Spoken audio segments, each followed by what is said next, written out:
Grabe! Nagkagulo sa Malacanang, Duterte din nakapagpigil harapang sinupalpal. Press Marcos, pahiya ba?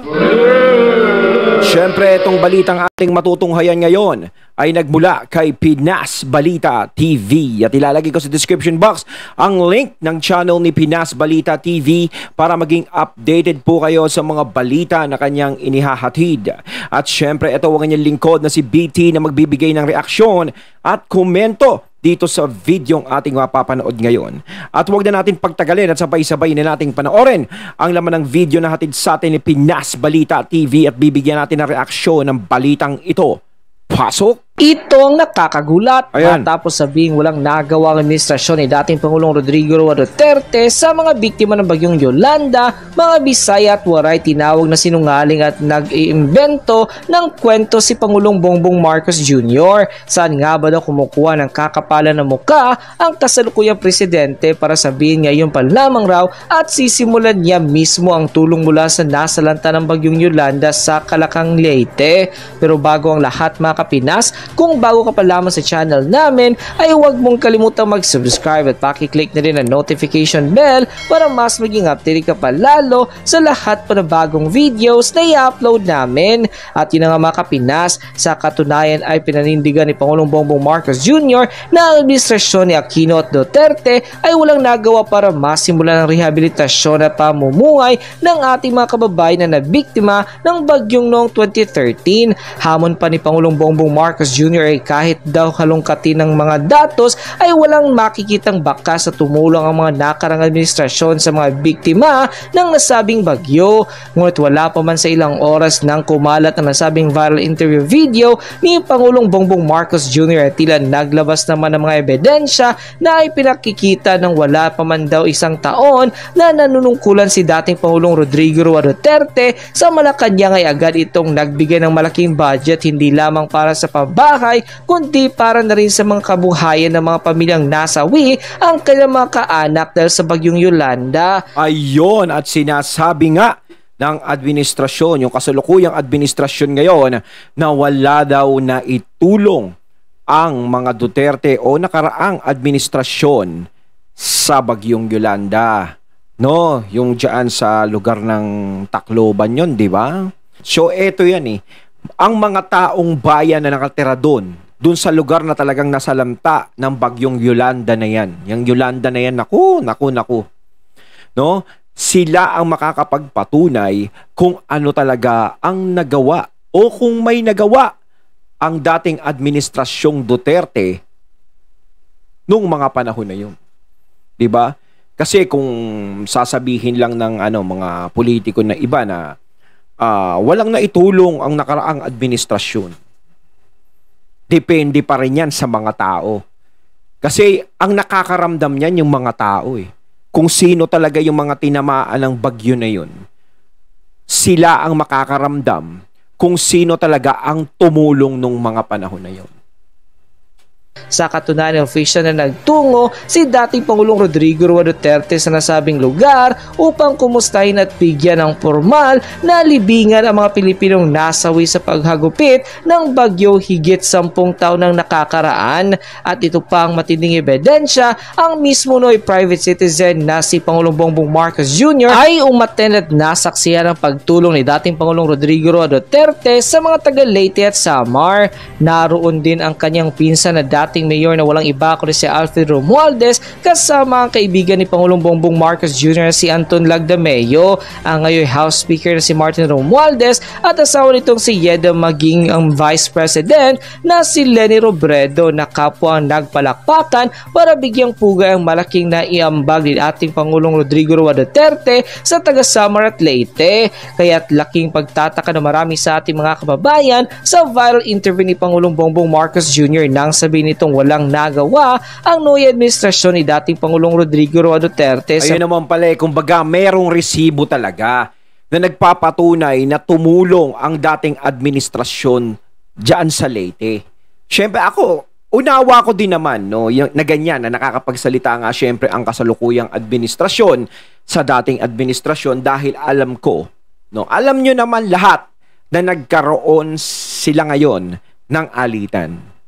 Kasi kung meron kayong alitan, halimbawa, nagbabatuhan sila eh. Binabato ni FPRRD si PBBM. 'Di ba? Binabato ng masasakit na salita, ganito, ganyan, ganyan. Parang ganun din si PBBM eh.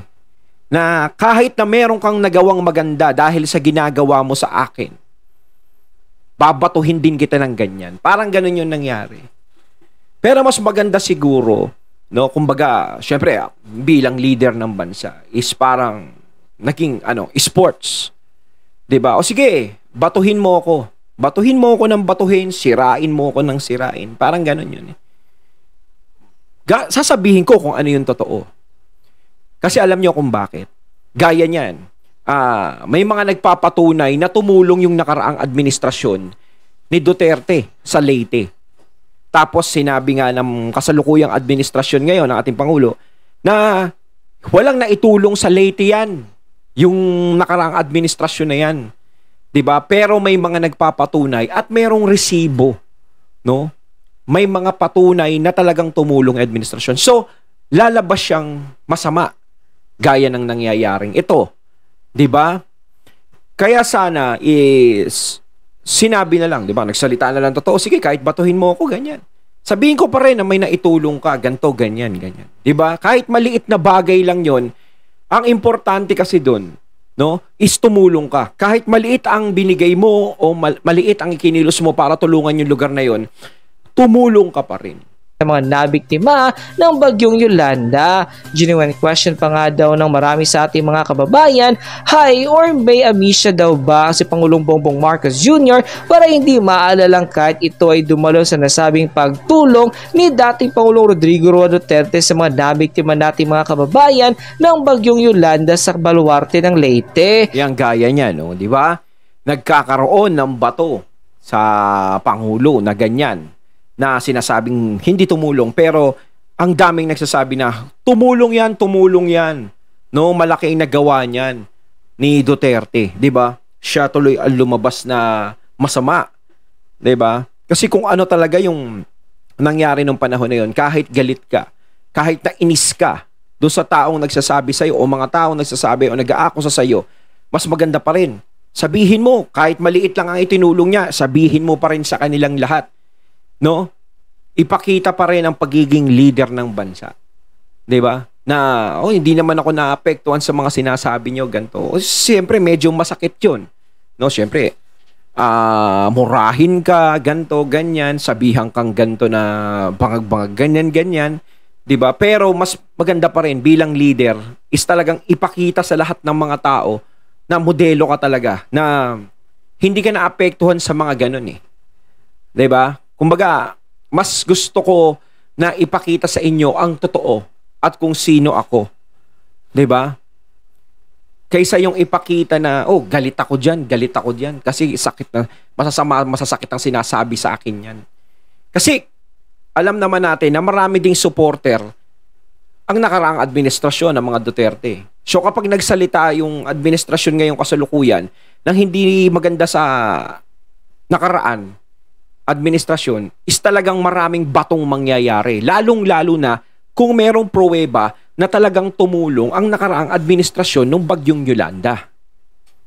Matapos nga lumabas ang balitang ito, ay umani agad ng samot-sari komento mula sa marami sa ating mga kababayan at marami nga sa kanila ngayon ang hindi napigilan ng kanilang sarili na maglabas ng kanilang hininga at komento sa mundo ng social media. And the netizens posted, ngayon parang naniniwala kami na wala sa pag-iisip itong presidente ngayon. Kawawa mga Pilipino, may bangag na presidente. Yung kasi malagpasamado. Ay nako. Naiiyak ako tuwing makikita ko si Duterte dahil ramdam ko ang puso niya. He has a resolute heart of a leader and a rule of the law, yet he has a caring and loving heart of the true hero. Dear Lord, protect him in his old age. Mahal ka po namin, Pangulong Duterte. God be with you always. Ibang-iba talaga ang administrasyon ni former President Rodrigo Roa Duterte. Matapang pero may puso, may malasakit sa taong bayan at higit sa lahat ay may political will. Tama talaga si former President Rodrigo Roa Duterte, ang kalaban mo mismo ng mga tao sa gobyerno at napaka-transparency niya. Kahit anong gawin yung paninira sa mga Duterte, we love Duterte, we support them. Sa panahon ngayon kasi, hindi na makikita kung ano ang nagawa ng mga Duterte nung nakaraan. Kahit maganda ang nagagawa niya is hindi na makikita yan eh. Laging ang labas dyan sa kanila is masama, hindi maganda, walang naitulong. Ganun na magiging feedback niyan. Diba sa nangyari? Diba? Siyempre alam natin, nagkakaroon ng tension ngayon sa magkabilang panig na yan. Ang nangyayari kasi, kung masama ang loob ko sa iyo, masama talaga ang loob ko. Kahit may nagawa ka, wala kang nagawa. Ganun yung nangyari ngayon. Very hands-on si President Duterte sa mga Pilipino sa panahon niya. Sana siya pa rin ang presidente until now. Tahimik ang mga lugar naming ligtas umuwi kahit madaling araw or hating gabi. May mga ilaw at sementado ang daanan. Sulit Duterte pa rin kami, sulit kahit anong sabihin. Panahon ni President Duterte, siguro kung hindi pa si Duterte ang presidente during the COVID, ewan ko na lang. Kaya the best ever President Duterte all the way. God bless and long life Pangulong Rodrigo Roa Duterte, the best ka. Kung totoo yan, kung hindi siya naging presidente nung panahon ng pandemic, paano tayo? Eh yan na nga, binabatikos yung ginawa niya nung panahon ng pandemic, yung pinambili ng mga PPE. Diba? Na ninakaw niya raw, kinurakot niya raw, diba? Siya pa yung pinagbibintangang masama. Diba? Kailangan pa ba yung pera nung mga panahon na yun, panahon ng pandemic? Emergency, kailangan pa ba may mga prosesong pagdadaanan bago ibigay, bago ipambili? Diba? Yun ang gusto nilang mangyari nun eh. Si FPRRD talaga is, nangyari lang nun, is naging bara-bara siya. Naging bara-bara siya kasi meron siyang dahilan. Diba? Ang dahilan niya, syempre emergency yun. Kailangan na nating lahat yun. Diba? Kailangan na ng mga doktor yun, kailangan ng mga nurse, kailangan sa ospital yun. Diba? Dahil nagdadagsaan na yung mga pasyente nun. Ala nga naman pag-aralan nyo pa, edi kawawa naman yung mga doktor natin nun. Diba? Sasaluhin nila yung sakit nun. Hindi naman pwedeng naka-face mask lang sila nung mga panahon na yun. Diba? Kaya kailangan talagang proteksyonan sila. Kaya nga sinasabi ko, lahat ng magandang nagawa ng nakaraang administrasyon is magiging pangit ngayon. Hindi na makikita yan. Dahil sa nangyayari ngayong tensyon. Kampo ni former President Rodrigo Roa Duterte ang iboto nyo po sa Senado at House Speaker Representative pati sa local government sa election 2025 para po mas maging malakas ang puwersa ng mga Duterte sa Senado at House Representatives. And what measures are being done if there are any to fast-track its rehabilitation work? Well, it's part of our continuing plan for the rehabilitation of what's happening, because even up to now, some of the governors, I was talking to them, some of the other officials, hindi talaga pa tayo nakapag-fully recover. Hindi natin masasabi na kapag fully recover patag na tayo sa Yolanda. So that's still. Magkano hatian, be? Pakitotal na lang, iho. Uy, sukli ko ah. Mahina sa That all those rehabilitation, we only really started 2 years ago because nothing was done in the previous administration. Nothing was done in the administration before that. So,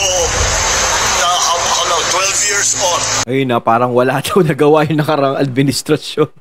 Kasi hindi pa raw nagkakaroon ng progreso ang Leyte hanggang ngayon. Ay, nako! Ngayon pa lang talaga natin na inaasikaso ng mabuti. But the plan is... So, para pinarating dito ng Pangulo natin na ngayon pa lang inaasikaso. We are... Hindi ko alam kung saan humugot ng kapal ng muka si Bongbong Marcos para sabihin ang mga kasinungalingan na to sa harap ng mga Pilipino na alam naman ang katotohanan. Akalain mo na ang rehabilitation efforts daw sa pagsalanta ng Yolanda ay nagsimula lamang sa administrasyon niya dahil wala naman daw ginawa o walang nagawa ang previous administration and the administration before that sa pag-rehabilitate ng mga nasalanta ng Yolanda. Na even though alam nyo na isang malaking kasinungalingan at kabangagan, papatunayan pa natin with data and articles. Kahit si Panelo, hindi kinaya ang misinformation na to na binibigay sa atin ni Bongbong Marcos. Even si Mayor Cristina Romualdez na kamag-anak ni Bongbong Marcos ay sinight si Duterte dahil sa mabilis na Yolanda rehabilitation. Ito ay 1 taon after umupo pa lang ni Duterte. This is 2017. So malinaw na hindi nagsimula ang Yolanda rehabilitation 2 years ago. So ibig sabihin, pagkaupo ni FPRRD is tumulong agad siya. Pinakita niya agad ang presensya niya ng mga panahon na yun. Kumbaga, trabaho agad ang ginawa niya, no? Sa simula ng administrasyon ni Bongbong. Ayon sa article na to ng Philippine News Agency noong November 8, 2022, 3 buwan pa lamang pagkatapos maupo ang bagong General Manager ng National Housing Authority sa panahon or sa administrasyon ni Bongbong Marcos na si Joe Bentay, ayon sa kanya, 95% done na ang target natin sa Yolanda Housing Project. Kakakita ka na din ng mga article na katulad nito na nagdi-distribute na ng mga housing units ang gobyerno bago pa man si Bongbong Marcos. So parang konti na lang naman ang tatrabahuhin ng bagong administrasyon ngayon dahil dito pinaparating na marami nang nagawa ang nakaraang administrasyon nung panahon na yan ng Bagyong Yolanda, yung pagkalipas ng Bagyong Yolanda na yan. 2017 kasi is kinulusan na agad ni FPRRD yan. Parang nangyayari ngayon yung sinasabi na is parang inaano na lang, kino-continue na niya na lang yung nangyari. 'Di ba? Yung ginawa ni FPRRD. So siguro masasabi niyang na ito talagang ito na yung tatapusin natin. Parang si PBBM na lagi yung magtatapos sa nagawa ni FPRRD. Gaya ng war on drugs. 'Di ba? Yung mga droga dito sa bansa natin. O 'di ba? Hindi katulad nung hindi pa presidente si FPRRD noon. Is talamak talaga yung bisyong 'yan. Kaliwaan kahit saan mo makikita 'yan. Yang bisyo na 'yan. No, nabibili mo 'yan kahit saan, talamak na talamak. Pero simula nang naupo si FPRRD bilang presidente at tinutukan niya rin yung war on drugs na 'yan, is kumonte. Marami talagang naperwisyong mga nagbibisyo, mga nagbebenta ng ganyan, maraming natakot, maraming nahuli, ganto, ganyan. Kumbaga, nung pumasok na ang administrasyon ngayon, is hindi na ganun kainit. Ang bisyo na yan, hindi katulad dati. No? Kumbaga, binawasan na ni FPRRD. Kumbaga, kinukontinue niya pa rin. Kaya masasabi na, eto, konti na lang ang mga kahit wala na tayong ginagawang aksyon, kahit hindi na magkaroon ng mga kitilan ng buhay na yan, di ba? Is okay na. Kasi nga naman, is konti na lang yung gagawin. Dahil nagawa na nung nakarang administrasyon, ganun yun. Dapat ganun na lang sinabi ni PBBM, wala pang problema. Kumbaga, hindi pa siya nagkaroon ng ng babash sa kanya. Siyempre ako, nagsasalita ako kung ano yung nakikita ko. 'Di ba? Dapat ganun katulad diyan sa Leyte. O kung ano yung nagawa ng FPRRD, sana sinabi na lang na eto, tinuloy na lang natin kung ano yung nagawa nung nakaraang administrasyon. Pero ito, tatapusin na natin ngayon. Ganun dapat.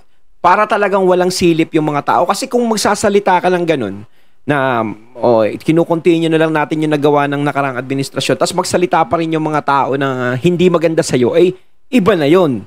'Di ba? Kaya yung sinasabi ko sinabi na lang sana yung totoo para hindi na nagkaroon ng mga kritiko. 'Di ba? Nang sasalita na ganito, parang na-amnesia ka ba? Ganito, ganyan. Wala na sanang ganun Makakakita ka na din ng mga assessments, evaluation, and studies katulad nito noong 2017 tungkol sa efforts ng gobyerno na to sa pag-rehabilitate sa mga nasalanta ng Yolanda. Maliban dyan, kaliwat kanan din ang mga videos na katulad nito. Inspeksyonin ni Pangulong Rodrigo Duterte ang mga bagong pabahay para sa mga biktima ng Bagyong Yolanda sa Tacloban, Leyte, bukas. Yun yung sinasabi kong resibo. Ayan yung balitang yan. 'Di ba? Kasi merong resibo Hindi mo mapapabulaanan 'Di ba? May nangyari talagang pagtulong ng mga nakaraan. Pwede sanang magsalita ngayon kung talagang walang resibong lumalabas kagaya niyan. Mula sa Malacanang, may report si Rosalie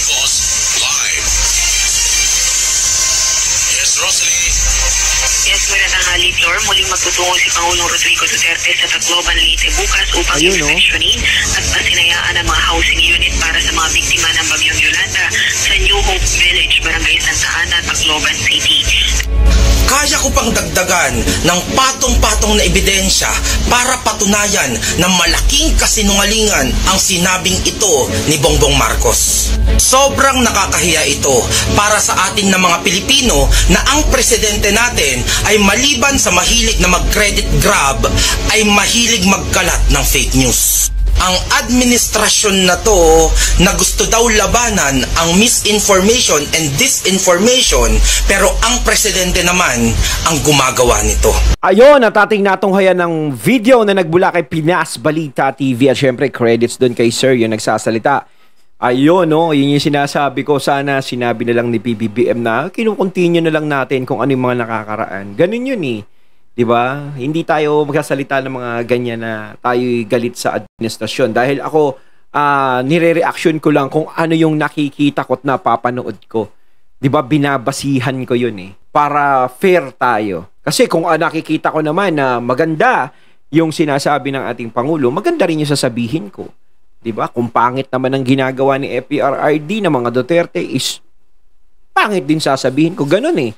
'Di ba? Kumbaga, balanse tayo rito. No? Kaya sinasabi ng iba, wala, maka Duterte ka, ganito. Huy ba, maka Marcos ka, hindi ganon. Kung ano yung nakikita at napapanood natin, yun ang inihahatid natin. Kung ano yung nadidinig ko, napapanood ko, kung ano yung nasa loob ko, na naririnig ko sa balitang yun, is yun ang sinasabi ko. Yun ang kinokomentohan ko. Kagaya nito, di ba? Dapat nagsalita na lang sana na kino-continue na lang yung mga dating nagawa ng past administration. Hindi yung walang nagawa para walang nasabi yung karamihan. 'Di ba? Mas maganda kasi yung laging totoo na lang. 'Di ba? Huwag na yung magpapadala sa galit kung merong manggalit sa dibdib. Siyempre, tapos sasabihin ng gano'n, siyempre, leader ka, nakatutok sa iyo yung taong bayan, critics, hindi critics, nakatutok sa iyo yan. Kada salita mo may masasabi dyan. Kaya mas maganda is dahan-dahan pag-isipan at yung tama't totoo talaga. Kayo mga katunay na masasabi nyo, comment lang po kayo. So once again, I'm BT and I'm out. Peace.